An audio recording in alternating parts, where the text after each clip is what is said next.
าพหลุดออกมาแล้วพระเอกวงอลังการโชว์หรือว่าจะเป็นน้องคอปเตอร์แท้ๆกับทักทายสบายดี FC ทุกท่าน FC ทุกคนมาพบมาพอกับค่อยเจบอลาวในคลิปนี้มีเรื่องราวข้อมูลข่าวสารการเปิดโตพระเอกวงใหม่วงเสียงวี62หรือว่าวงอลังการโชว์ของนกพงศกรนั่นเองท่านผู้ชมเนาะทักทายสบายดีกันช่วงสายๆบ่ายๆพวกเจ้ากินข้าวกินน้ำกันแล้วหรือยังท่านผู้ชมเนาะคือเจบอลาวหาก็กินข้าวเศร้าผ่านไปแต่ตอนนี้มัน12 โมงกว่าแล้วฮอดยามกินข้าวสวยแล้วแต่ว่ายังบ่ทันยากแต่ว่าคนอื่นคนที่เฮ็ดเวียกเฮ็ดว่าตามห้องล่าห้องการกับชั่วโมงนี้ก็กำลังกินข้าวกินน้ำกินข้าวไปน้ำเปิดคลิปของเจบอลาวไปน้ำฟังข้อมูลข่าวสารเกี่ยวกับแวดวงการหมอลำในคลิปนี้มีข้อมูลข่าวสารเกี่ยวกับวงน้องใหม่ยังบ่ทันเปิดตัววงเถื่อแต่จะเปิดตัวพระเอกประจำวงเนาะปัจจุบันนี้มีข้อมูลคร่าวๆมาแล้วว่าอาจจะเป็นน้องคอปเตอร์เพราะว่ายังบ่เห็น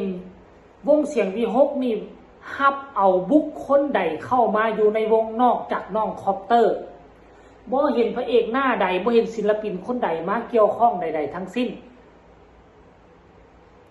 มีแต่ฮับเอาคอปเตอร์แล้วปัจจุบันนี้ก็ขึ้นเคลื่อนไหวอยู่กับวงเสียงวีฮกวงหนึ่งเป็นที่เรียบร้อยแล้วเป็นการฝึกฝนล่อหลอมให้คุ้นชินกับบรรดาเวทีให้คุ้นชินกับบรรดา FC แฟนคลับและแนวทางของวงปัจจุบันนี้กำลังซึมซับเอาแล้วมาเห็นคลิปนี้ท่านผู้ชมมาเห็นรูปนี่พอนกพงศกรอันนี้น้องอ้ายและอันนี้น้องคอปเตอร์ความจริงแล้วบ่จำเป็นต้องใส่ซื้อคำว่าน้องคอปเตอร์คนอื่นก็ฮู้น้องคอปเตอร์แล้วแต่เป็นอย่างต้องมาใส่ซื้อว่าน้องคอปเตอร์หมอลำอลังการโชว์แล้วน้องอ้ายบ่ใส่ซื้อนกพงศกรบ่ใส่ซื้อแล้วเอาน้องคอปเตอร์มาเคียงคู่กับรูปภาพโตใบนี่พ่อบอกว่าเปิดตัวพระเอกประจำทีมงานหมอลำอลังการโชว์แล้วข้างๆบอกว่าน้องคอปเตอร์หมอลำอลังการโชว์มันเป็นไปได้บ่แล้วมาเบิ่งปินปักผอกปินปักผมนี่ท่านผู้ชมใกล้เคียงกันบ่เบิ่งปินปักผมนี่นะมันก็คล้ายๆคือกันในแต่ว่าก็บ่เหมือนกันสักทีเดียวท่านผู้ชมเนาะสำหรับค่อยคิดว่าขั้นท่ากรณีว่าเขาจะเปิดตัวน้องคอปเตอร์เอามาเป็นพระเอกมันมี2 มุมมองไหนมุมมองหนึ่งก็คือว่าเอาฮับน้องคอปเตอร์ประกาศออกมาเป้งๆเลยว่าน้องคอปเตอร์จะเอาไปอยู่วง2แล้วก็ให้น้องคอปเตอร์มาฝึกฝนรอหลอมแนวทางของบริษัทแนวทางของวงอลังการโชว์แนวทางของนกพงศกรป้อนข้อมูลให้น้องคอปเตอร์แล้วฮอดมือจริงๆมาแล้วจึงมาเปิดโตเฮ็ดให้คนเซอร์ไพรส์นะไผก็บ่คิดเนาะแล้วน้องคอปเตอร์จึงประกาศออกมาตะกี้ว่าฮับเอามาอยู่อลังการโชว์แล้วไผก็บ่สงสัยได้ว่าพระเอกจะเป็นน้องคอปเตอร์มุมมองอีกมุมมองนึงได้แล้วอยู่มามื้อนี้ประกาศปุ้มได้น้องคอปเตอร์คนที่ไผก็บ่คาดหวังอาจจะเป็นมุมมองนี้ก็ได้แต่ว่ามุมมองนึงแนวคิดของค่อยเด้อขั้นท่ากรณีว่าส่วนไงแล้ววงอื่นเขาจะเฮ็ดน่ะเขาจะเปิดโตพระเอกนางเอกเขาจะว่าเอาพระเอกนางเอกมาขึ้นกับวงแบบนี้ประเจิดแบบนี้ก่อนเขาจะอุ๊บเอาไว้เขาจะบ่ให้เห็นการเคลื่อนไหวของผู้ที่จะมาเป็นพระเอกนางเอกเลยวงอื่นคอยแล้วนี่อุ๊บไว้จนฮอดมือมาแล้วจึงลากขึ้นเวทีให้ทุกคนตกตะลึงโอ้คนนี้เองเนาะว่าจังซั่นได้มันจะเป็น2 รูปแบบหนึ่งอาจจะเป็นน้องคอปเตอร์ก็เป็นไปได้รูปแบบ2มาเบิ่งตามรูปแล้วคันถ้าเป็นน้องคอปเตอร์เขาคงจะบ่เอามาโชว์แบบนี้คงจะอุ๊บเอาไว้ก่อนอาจจะเป็นผู้อื่นนอกจากคอปเตอร์เนาะท่านผู้ชมเนาะถึงแนวใดก็ตามท่านผู้ชมมื้อนี้เป็นมื้อที่พวกเจ้าจะได้รับได้ฮู้ว่าพระเอกประจำวงใหม่อลังการโชว์จะเป็นผู้ใดเพราะลุงไงออกมาประกาศเป็นที่เรียบร้อยเมื่อ4 ชั่วโมงว่ามื้อนี้แหละ เริ่มต้นเวลา7 โมงแรงเป็นต้นไปจะเริ่มทำการแสดงของวงเสียงวิหกและจะได้เปิดตัวพระเอกประจำวงอลังการโชว์นั่นก็คือวงเสียงวิหก2หลังจากเพิ่นประกาศออกมาแล้วนี่แล้วเนาะไปฟังคำคิดคำเห็นของบรรดา FC แฟนคลับเขามีคำคิดคำเห็นแนวใดว่าจะเป็นผู้ใดจะมีโอกาสได้เข้ามาเป็นพระเอกประจำวงนั่นเนาะแต่ว่าต้องได้ไปเข้ากลุ่มไล่สดกลุ่มปิดเนาะค่ำคืนนี้เขาจะแสดงอยู่ที่บุญบังไฟเกาะกลางหนองฮีอำเภอหนองฮีจังหวัด